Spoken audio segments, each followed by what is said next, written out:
రష్యాలో జాతీయ భద్రతా సలహాదారు అజిత్ దోవల్ కీలక చర్చలు జరిపినట్లు సమాచారం.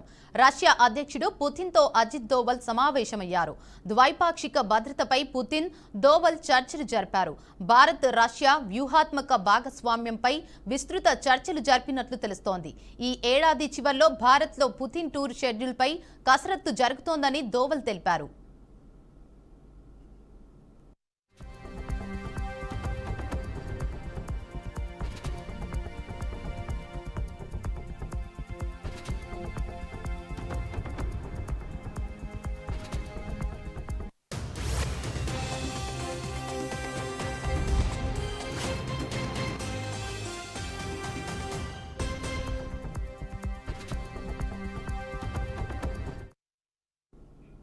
రష్యాలో జాతీయ భద్రతా సలహాదారు అజిత్ దోవల్ కీలక చర్చలు జరిపినట్లు సమాచారం. రష్యా అధ్యక్షుడు పుతిన్తో అజిత్ దోవల్ సమావేశమయ్యారు. ద్వైపాక్షిక భద్రతపై పుతిన్, దోవల్ చర్చలు జరిపారు. భారత్ రష్యా వ్యూహాత్మక భాగస్వామ్యంపై విస్తృత చర్చలు జరిపినట్లు తెలుస్తోంది. ఈ ఏడాది చివర్లో భారత్లో పుతిన్ టూర్ షెడ్యూల్పై కసరత్తు జరుగుతోందని దోవల్ తెలిపారు.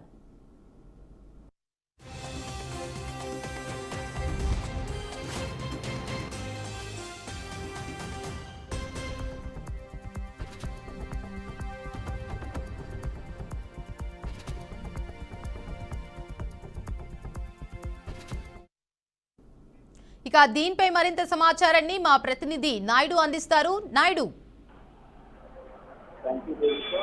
భారత్ రష్యా మధ్య సత్సంబంధాలు మరింత బలపడేట్టుగా అయితే మాత్రం చర్చలు కనిపిస్తూ ఉంది. ఏదైతే భారత రష్యా మధ్య గతం నుంచి కూడా ఉన్నటువంటి సంబంధం మరింత పెంపొందించేందుకైతే మాత్రం ఇప్పుడు భారత జాతీయ భద్రతా సలహాదారు అజిత్ దోవల్ చేసినటువంటి ఆ కీలకమైన సమావేశం దీనికైతే ప్రధానంగా మనకి నిలుస్తుందని కూడా తెలుసుకోవచ్చు. ఎందుకంటే రష్యా అధ్యక్షుడు వ్లాదిమిర్ పుతిన్ తో మాస్కోలో కీలక సమావేశం నిర్వహించడం ద్వారా చూసుకున్నట్టయితే కనుక ఇది భారత్ రష్యా వ్యూహాత్మక బంధంపై ప్రధానంగా కూడా ఇది మరింత బలపడేందుకు కూడా దోహదపడుతున్నట్టు కూడా చెప్తున్న పరిస్థితి అయితే మనకి కనిపిస్తుంది. అదేవిధంగా చూసుకుంటే ఈ ద్వైపాక్షిక సంబంధాలు చూసుకున్నట్టయితే కనుక ఇది ప్రాంతీయ అంతర్జాతీయ అంశాలపై ఇరువురు నేతలు సుదీర్ఘంగా చర్చించడంతో ఏదైతే ఆ రష్యా నుంచి మనకు ఉన్నటువంటి సత్సంబంధాలు కావచ్చు, లేదంటే మనకి సైనిక పరంగా కావచ్చు, లేదంటే టెక్నాలజీ పరంగా కావచ్చు, అన్ని రకాలుగా కూడా మనకి పూర్తి స్థాయిలో సహాయ సహకారాలు అందించడం. అదేవిధంగా చూసుకున్నట్టు రెండు దేశాల మధ్య చూసుకున్నట్టు రక్షణ, వాణిజ్యం, ఇంధన రంగాలలో మరింత సహకారాన్ని విస్తృతం చేయడం ద్వారా అయితే మాత్రం ఇది ప్రధానంగా కూడా ఈ చర్చలు అయితే కూడా దృష్టి సారించి దీనిపై చర్చలు నడుస్తున్న పరిస్థితి అయితే మనకు కనిపిస్తుంది. ఏదైతే రష్యాలో పర్యటిస్తున్న అజిత్ దోవల్ ప్రధానంగా అక్కడ ఉన్నటువంటి రష్యా భద్రతా మండలి కార్యదర్శితో కూడా విడిగా భేటీ అయ్యారు. ఈ నేపథ్యంలో ఈ భేటీ ద్వారా అయితే కనుక రక్షణ రంగంలో మన భారత్ను మరింత బలపడే విధంగా చేసుకునేందుకైతే మాత్రం పూర్తి సహాయ సహకారాలు అందిస్తామంటూ కూడా రష్యా మనకి హామీ ఇవ్వడంతో అయితే మాత్రం రష్యా భారత మధ్య సత్సంబంధాలు అయితే మనకి పెద్ద ఎత్తున ఇదే సమయంలో రష్యా భారత మధ్య ఉన్నటువంటి సత్సంబంధాలు మెరుగుపడడం, అదేవిధంగా చూసుకుంటే ఈ రష్యాతో మనకు ఉన్నటువంటి సంబంధాల నేపథ్యంలో ఇటు అమెరికా అయితే కనుక అమెరికాకి కన్ను కుట్టినట్టుగా కూడా మనకి కనిపిస్తుంది. ప్రధానంగా భారత్ను ఇరుకును పెట్టేందుకు, అదేవిధంగా భారత్ పై సుంకాలతో భారత్ను కట్టడి చేసేందుకు అయితే కనుక ప్రధానంగా కూడా ప్రయత్నాలు అయితే సాగిస్తున్న పరిస్థితి అయితే ఉంది. ఎందుకంటే ఏదైతే ఇప్పుడు భద్రతా ఏదైతే రష్యా భారత్ మధ్య ఉన్నటువంటి ఈ సత్సంబంధాల కారణంగా చూసుకున్నట్టయితే కనుక భారత్ మరింత బలపడుతుంది. అదేవిధంగా ఇటు క్రూడ్ కావచ్చు, రక్షణ రంగం కావచ్చు, మొత్తం అన్ని టెక్నాలజీ పరంగా ఓవరాల్ గా కూడా రష్యా నుంచి భారత్ కు మరింత సేవలుగా అందినట్టయితే భారత్ బలపడుతుందన్న ఒక దురుద్దేశం కావచ్చు. ఏది ఏమైనప్పటికీ కూడా ఏదైతే డొనాల్డ్ ట్రంప్ చేపట్టినటువంటి ఈ సుంకాల దాడి మనం చూసుకున్నట్టయితే ఇంకా సుమారు 50% మేర సుంకాలను పెంచడం ద్వారా భారత్ను కట్టడి చేసే ప్రయత్నం చేశారు. కానీ అజిత్ దోవల్ తీసుకున్నటువంటి నిర్ణయాలు కావచ్చు, లేదంటే అజిత్ దోవల్ జరుపుతున్నటువంటి సత్సంబంధాలు రష్యాతో జరుపుతున్నటువంటి చర్చలు కావచ్చు, మొత్తం ఓవరాల్ గా మనం చూసుకున్నట్టయితే కనుక దీని నేపథ్యంలో ట్రంప్ అయితే కనుక దీనికి భారత్ను కట్టడి చేసే ప్రయత్నం అయితే చేస్తున్నారు. అదేవిధంగా చూసుకున్నట్టు కనుక ఆ, ఆ, ఏదైతే మరి ఈ భారత్ వచ్చేందుకు కూడా రష్యా అధ్యక్షుడు భారత్ వచ్చేందుకు కూడా సుముఖంగా ఉండడం, దానికి అంగీకారం తెలపడంతో అయితే కనుక అమెరికా అయితే భారత్ను మరింత కట్టడి చేసేందుకు ప్రయత్నం సాగిస్తున్న నేపథ్యం కనిపిస్తుంది. అదేవిధంగా చూసినట్టయితే రష్యా నుంచి ముడి చమురు కొనుక్కుంటున్నట్లనే భారత్పై కూడా అదనపు సుంకం విధించినట్టుగా కూడా ప్రధానంగా ట్రంప్ అయితే ప్రకటించిన మనకి పరిస్థితి మనకి కనిపిస్తుంది. అదేవిధంగా చూసుకున్నట్లయితే ఉక్రెయిన్ పై దాడులో విరమణ కోసం కూడా దీనికి సంబంధించి రష్యాకు ట్రంప్ సమయం ఇచ్చిన పరిస్థితి అయితే ఉంది. ఈ నేపథ్యంలోనే భారత్ ద్వారా అయితే కనుక రష్యాపై పైచేయి సాధించేందుకు ట్రంప్ ఒక రకమైనటువంటి ప్రయత్నాలు కూడా సాగిస్తున్నారు అని కూడా మనం చెప్పుకోక తప్పదు. ఎందుకంటే టారిఫ్ తో గోడలు కట్టి ప్రత్యామ్నాయంగా కూడా అన్వేషణ కూడా జరిపేందుకు అయితే కూడా ప్రధానంగా కూడా ప్రయత్నం సాగిస్తున్న పరిస్థితి అయితే ఉంది. అదేవిధంగా చూసుకున్నట్టు కనుక ఏదైతే భారత వస్తువులపై టారిఫ్ ను రెట్టింపు చేసి 50% పైగా ట్రంప్ ఎప్పుడైతే తీసుకెళ్లారో దీనివల్ల అయితే కనుక ఎటువంటి పరిణామాలు అయితే పెద్దగా ఏమీ చోటు చేసుకోవాలంటూ కూడా కొంతమంది నిపుణులు అయితే చెప్తున్న పరిస్థితి అయితే కనిపిస్తుంది. అదేవిధంగా చూసుకుంటే కనుక కొత్త మార్కెట్ వైపు పయనించేందుకు కూడా ఇది ఒక దోహదపడే విధంగా భారత్ కు కూడా అవకాశం కల్పించే విధంగా ఉంటుందంటూ కూడా కొంతమంది అయితే నిపుణులు అయితే చెప్తున్నారు. కానీ ఈ సమస్య అయితే మాత్రం తాత్కాలికంగా ఉంటుంది తప్ప ఇది పెద్దగా దీనివల్ల భారత్కు నష్టపోయేది ఏమీ లేదు అంటూ కూడా నిపుణులు చెప్తున్న పరిస్థితి ఉంది.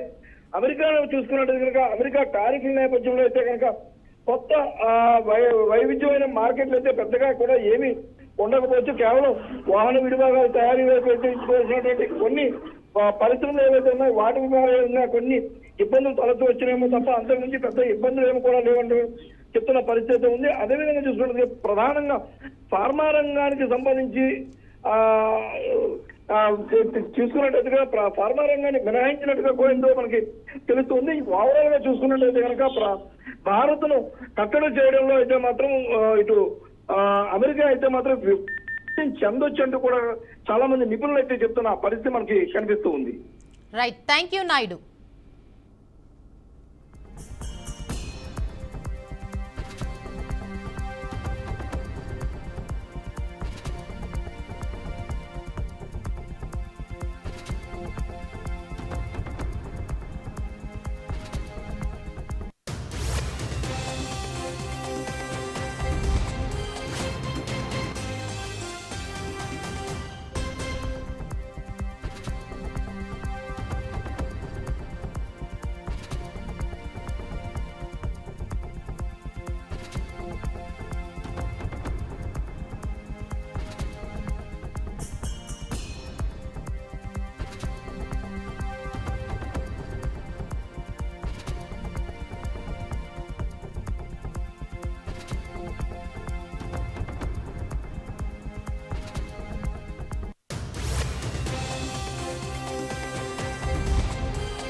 దేశీయ స్టాక్ మార్కెట్లు నష్టాల్లో కొనసాగుతున్నాయి. ప్రారంభమైన కాసేపటికే 480కి పైగా పాయింట్లు నష్టపోయింది.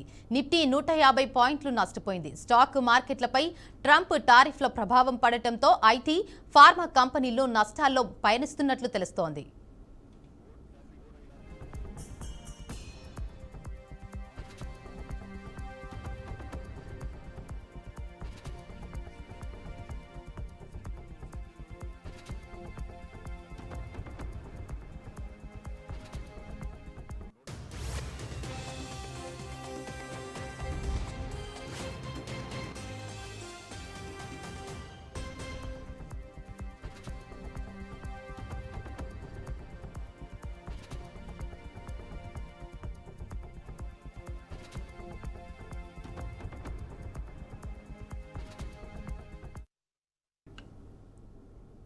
రంగారెడ్డి జిల్లా చేవెళ్ల మండలంలో విషాదం చోటు చేసుకుంది. కేతిరెడ్డిపల్లెకు చెందిన శ్రీకాంత్ అనే యువకుడు ఆర్థిక ఇబ్బందులతో ఆత్మహత్య చేసుకున్నాడు.